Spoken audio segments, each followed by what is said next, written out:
हाँ प्यारे बच्चों, क्या ध्यान दीजिए, कल की क्लास में हमने आपको डिफरेंशिएशन और इंटीग्रेशन एक्सप्लेन किया था।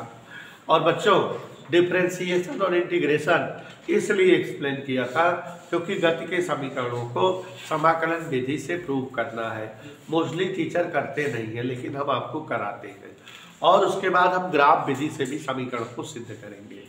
तो थोड़ा सा ध्यान दीजिए और समझने का प्रयास करिए समीकरणों को, क्या है कैसे है। आपको अवकलन और समाकलन दोनों लॉजिक बताए थे। आपको बताए थे कि अवकलन का मतलब है कि डी बाई डी एक्स लिखना या इसके सापेक्ष अवकलन, या डेल बाई डेल एक्स, या एफ डैश एक्स, या डेल्टा बाई डेल एक्स। कई चीज बताए थे कि अवकलन या डिफरेंशिएशन के ये सब प्रतीक होते हैं। आपको बताए थे कि फिजिक्स में कहीं परिवर्तन प्रकट करना हो, अंतर प्रकट करना हो, तब डिफरेंशिएशन करते हैं, या कहीं जो है कोई चीज अल्प रहे तो भी वहां पर जो है डिफरेंशिएशन के सिंबल का प्रयोग करते हैं।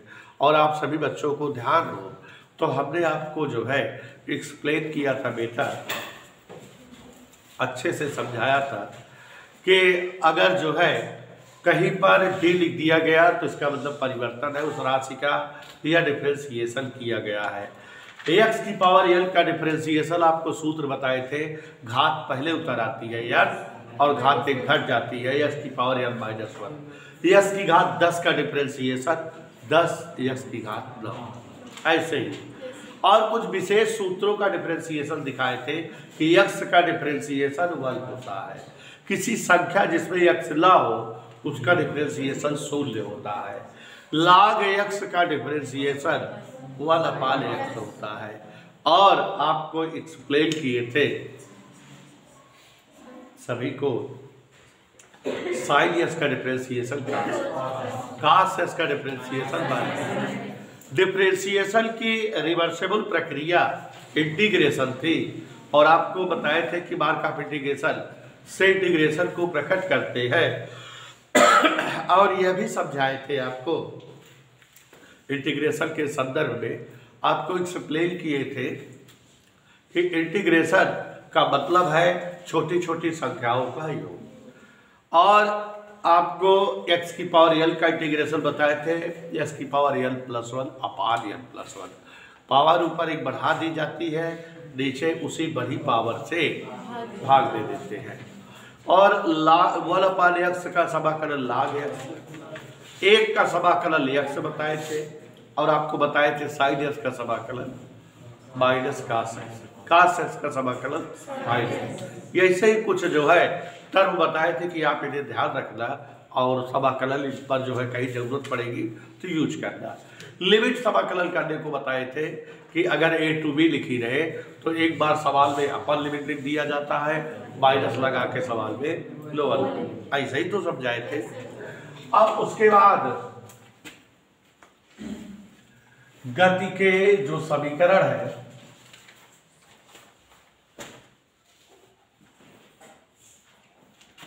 कलन विधि से व्युत्पत्ति, किस विधि से बेटा? कलन विधि का मतलब कैलकुलस विधि, कलन विधि मतलब। अब यहां पर देखो जरा, गति के 3 समीकरण है, बारी बारी से सारे समीकरण डिराइव करेंगे। पहले पहला समीकरण डिराइव करें। मान ले रहे कोई एक वस्तु है, u वेग से गति कर रही है, t समय बाद उसका वेग v हो जाता है, और इतने समय अंतराल में वो जो है s दूरी या s विस्थापन तय करती है। कोई दिक्कत? ध्यान दो, माना प्रारंभिक वेग, सभी लोग ध्यान दो, u से एक वस्तु गतिमान है। कोई दिक्कत किसी को? 30 सेकंड बाद वस्तु का वेग v हो जाता है,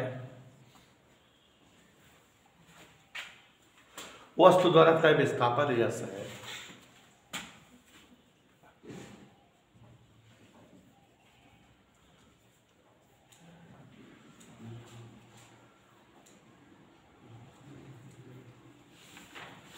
कितना विस्थापन है? कोई दिक्कत? वस्तु द्वारा तय विस्थापन यश है। यहां तक समझ में आया? बोल दो रिया, समझ में आया? अब देखो, जैसा कि रिया जान रही है, त्वरण की परिभाषा क्या होती है? वेग परिवर्तन बटे समय अंतराल, यही होता है। पक्का? त्वरण को किस अक्षर से लिखते हैं?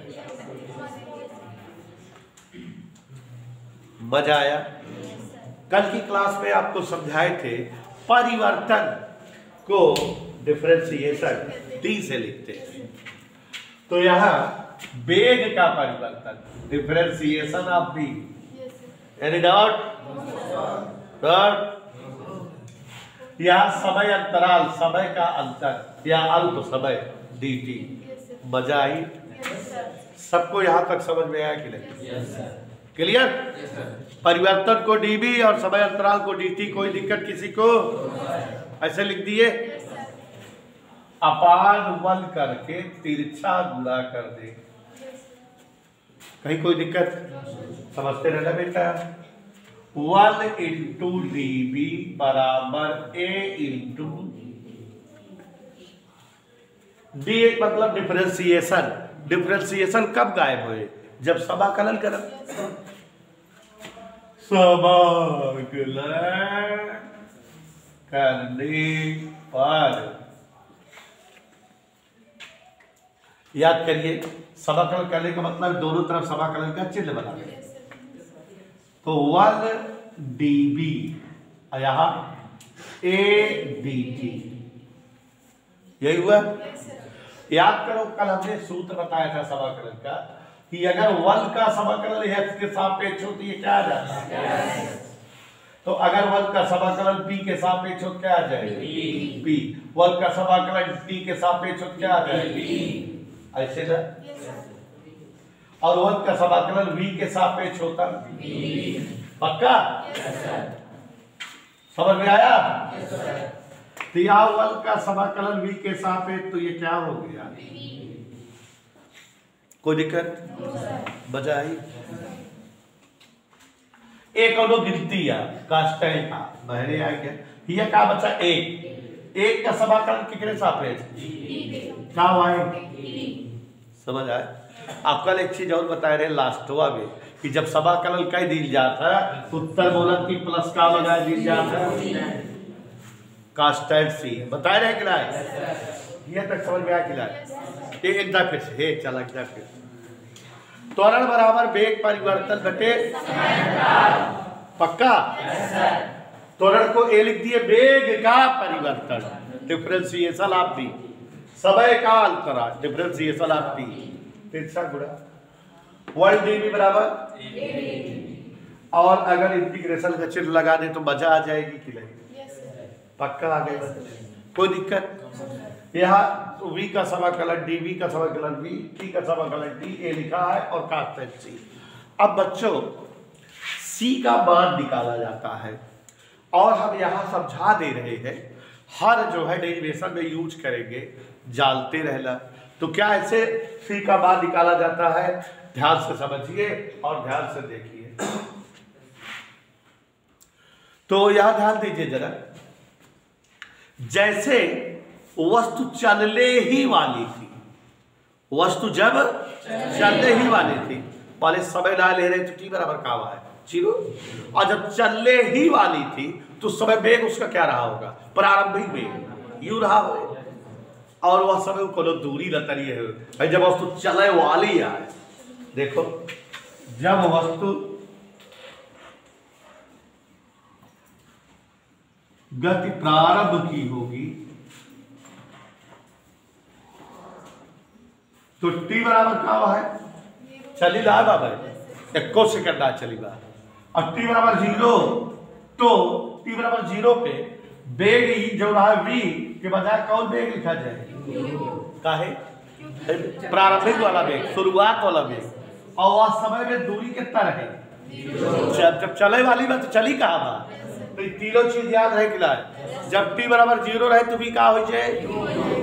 यस का हो जाए? ये बताई दी के बताई दी समीकरण 1 में करो दिक्कत लड़कियों। ध्यान से देखो, समीकरण 1 में रख रहे हैं ये सारी बातें। समीकरण 1 से ध्यान दीजिएगा, v की जगह क्या लिख दें? a इंटू टी की जगह प्लस, तो u बराबर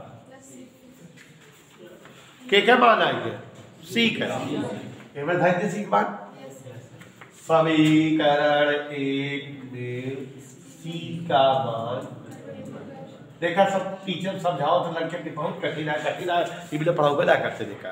अब हम देखा v बराबर सी की जगह क्या लिख दी?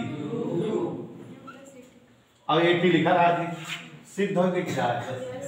गत के पहले समीकरण आ गया, कौले विधि से आ गया। प्यारे बच्चों, हम सभी लोग जानते हैं, इधर देखो, वेग बराबर विस्थापन, कोई बोलेगा नहीं, बटे समय अंतराल। Any doubt? तो अब थोड़ा ध्यान से देखो, वेग को किससे लिखते हैं? विस्थापन माने दूरी के अंतर, न्यूनतम दूरी विस्थापन होती है। समय अंतराल बटा का करी, तिरछा गुणा करी, स्क्वायर स्क्वायर। आगे बढ़े,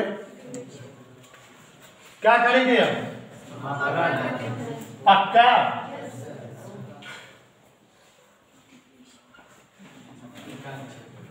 इंटीग्रेशन 1ds बराबर इंटीग्रेशन v dt। कोई दिक्कत? या तो समझ में आया कि नहीं? और आगे देखो, 1 का समाकलन, और आगे देखो जब v का मान निकाल चुके हैं कि नहीं बेटा? क्या आया है? नहीं आया है? धर दो।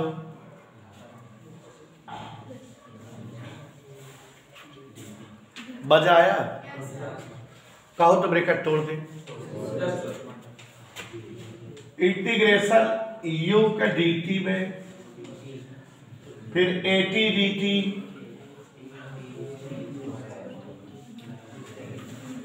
at का dt गुणा था at dt। कोई दिक्कत? s बराबर कास्टाइट पर पहले कह दी, सोचा दिया व्यक्ति वाली कास्टाइट था, पहले तरफ तो नीचे का बचे 1, अगर u पहले तरफ तो क्या बचे? बोला प्लस ए में क्या पहले करी, क्या बचे? ठीक है, इतना बचा कहा है? आगे देखो, आगे s बराबर u, एक का समाकलन प्लस a इंटू टी का समाकलन, टी वाले टी घाते a का। कल हम बताए रहे कि अगर x घाते l के समाकलन करे कोई तो x की घाते l प्लस 1 बटे l प्लस 1, तो टी घाते 1 के समाकलन टी घाते 1 प्लस 1 बटे 1 प्लस 1। बताए किला? तो कल आइए देखा, s बराबर ut plus half eighty square plus समाकलन करने के बाद लास्ट में क्या लगा दी जाता है? समझ में आए? ut plus A T square बटा 2 प्लस सी। ए का बताया है कि जब t बराबर 0 रहा तो v का हो जाता है और s का हो जाता है दिए में।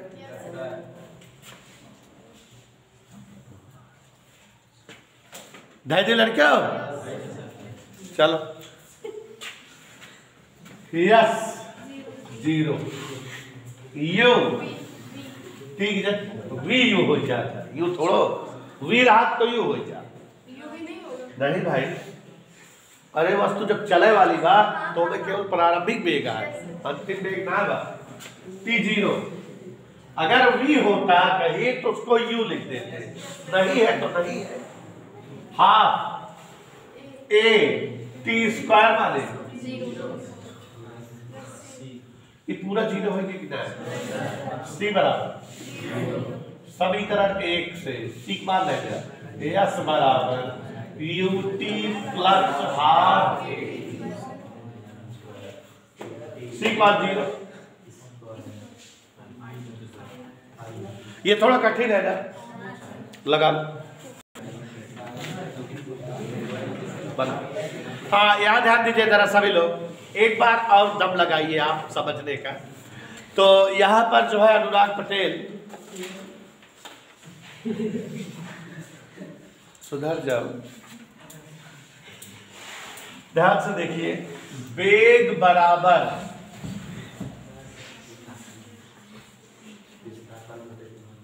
विस्थापन बटे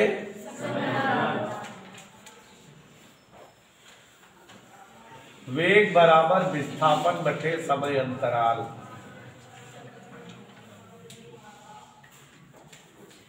समझ आ रहा है बेटे पक्का ऐसे ही करें कि कुछ और तरह से करें दूसरे वाले से करें ज्यादा आएगा। इधर देखो त्वरण बराबर सभी लोग ध्यान दीजिएगा त्वरण बराबर वेग परिवर्तन बटे समय अंतराल। उससे भी कर सकते थे इससे करेंगे ज्यादा अच्छा रहेगा। तो त्वरण क्या होता है वेग परिवर्तन समय अंतराल कोई दिक्कत। अगर अभी इसको हल करते चले जाए तो गति का पहला समीकरण सिद्ध हो जाएगा लेकिन इसीलिए थोड़ा रुकेंगे मतलब इसमें थोड़ा सेटिंग करेंगे ऊपर नीचे ds से गुणा कर दे किससे कोई फर्क। अब आगे देखो a बराबर ऊपर नीचे ds से गुणा कर रहे हैं मतलब पर एक साथ ले ले dv बटा ds इंटू ये दोनों एक साथ लेंगे यहाँ क्या बचा। अब अपने आप बताओ सभी लोग dv बटा ds लिखा रहने दीजिए ds अपान dt क्या होता है विस्थापन बटे समय अंतराल वेग होता है कि नहीं। जो कि अरे अभी थोड़ी देर पहले डेरिवेशन किए थे ds बटा dt बराबर v किए थे अभी कुछ देर पहले किए तो ds बटा dt क्या लिख दिए अब तिरछा गुणा करो v dv बाद में लिखा रहता है ना और यहाँ a ds कोई दिक्कत v एक तब b dv बराबर a और ds क्या करें अब समाकलन करें यहाँ हो जाएगा इंटीग्रेशन v dv यहाँ a ds कोई दिक्कत यहाँ पर ध्यान दो v dv v घात 1 आ जाता है और एक है v के साथ में समाकलन करे कहा है तो v घात 2 बटा 2 है या एक घात एक घात बढ़ गया पीछे एक घात से भाग स्वाति a ds a बाहर हो गया और एक बचा एक के समाकलन प्लस c कोई दिक्कत यहां तक समझ में आया कि क्या है दो समझ में आया। अब हम क्या करते हैं याद करो क्या करते हैं यदि t बराबर 0 तो v क्या बन जाता है यस क्या हो जाता है यही तो समीकरण 1 से v क्या बन जाएगा u स्क्वायर बटा 2 a इंटू यस क्या बन जाएगा c तो सी का बाल आ गया कि नहीं? क्या आ गया आपसे पूछो? ए में रख दी बेटा, ऐसे तो निकाला जाता है। समीकरण 1 में सी का मान धरल थी, क्या है? v स्क्वायर बटा बराबर प्लस सी की जगह हमारा बात कर रहा है कि बटा गायब कर दी, दो गुणा कर दी पूरे का, किससे गुणा करें? क्यों? बटा गायब कर दी, 2 से 2 कट गया, यहाँ क्या आया? यहाँ माने एक का इज्जत से लिखिएगा तो यही क्या है? सिद्ध हो गया कि नहीं? थोड़ा टेक्निकल था ना, करिए जल्दी।